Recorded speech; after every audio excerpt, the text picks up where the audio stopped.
দুই ভাঁজ চার পাট করে মনে করেন আমি বডির কাপড়টা কাটে নিলাম মাপ যোগ দিয়ে, মনে করেন কাটে নিলাম।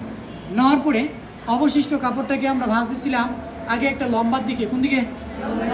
এই লম্বার দিকে ভাঁজ দিছিলাম এক ভাঁজ দুই পাট। এই এক ভাঁজ দুই পাট করার পরে কাপড়টাকে আরেকটা ভাঁজ দিলাম চওড়ার দিকে। কি মনে আছে তো নাকি? তবে চওড়ার দিকে ভাঁজটুকু দিয়ে আমরা কাপড়টা এখানে বসাই দিয়ে এরকম করে কাটে দিলাম, গাউন হয়ে গেল। আমি ওইভাবে কাটতে পারবো। কিন্তু যদি ঘেরটা বড় করতে চাই তাহলে আমরা ধুতি পায়জামা দেখছিলাম, মনে করে? ধুতি পায়জামার বেলায় কাপড়টাকে ভাঁজ করছিলাম এর উপরে একটা পাট হয়েছিল কয়টা? দুইটা। এরপরে কি আর ভাঁজ দিছিলাম না, একটা ভাঁজ দিছিলাম কোনাকুনি, এরকম কোনাকুনি, কিরকম কোনাকুনি ছিল, এই যে এরকম ছিল, এরকম কোনাকুনি। হ্যাঁ, এরকম কোনা করে যদি আমরা ভাঁজটা দিই, দেওয়ার পরে ধুতি করতে চাইলে তো খালি হাইটা কাটে দিব আর মুড়িটা কাটে দিব, মনে আছে তো না? কিন্তু যদি গাউন করতে চাই তাহলে হাফ বডিটা এখানে বসাই নেব।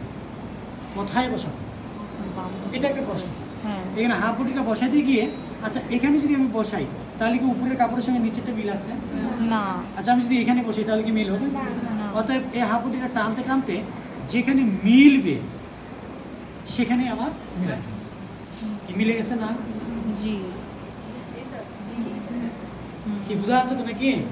যেখানে মিলবে সেখানে মিলাই নেব। নেওয়ার পর এখান থেকে ধরে লম্বা যতটুকু লাগবে আপনি ততটুকু লম্বা নিয়ে কাপড়টাকে গোল করে কাটে দিতে পারলে কাটার কাজ কি এতটুকু বোঝা যাচ্ছে?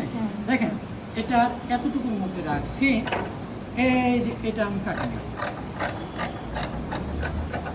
কিনেছি না?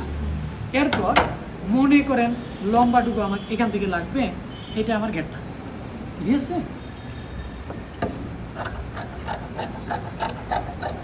এই যে কম বেশি হয়ে গেল মিলাইতে গিয়ে, এই যে এটা শর্ট পড়ে গেল কাপড়, অনেকের ক্ষেত্রে শর্ট পড়বেই, যে শর্ট কাপড়টুকু পরবে আলাদা কাপড় দিয়ে ওটা জোড়া দিতে হয়।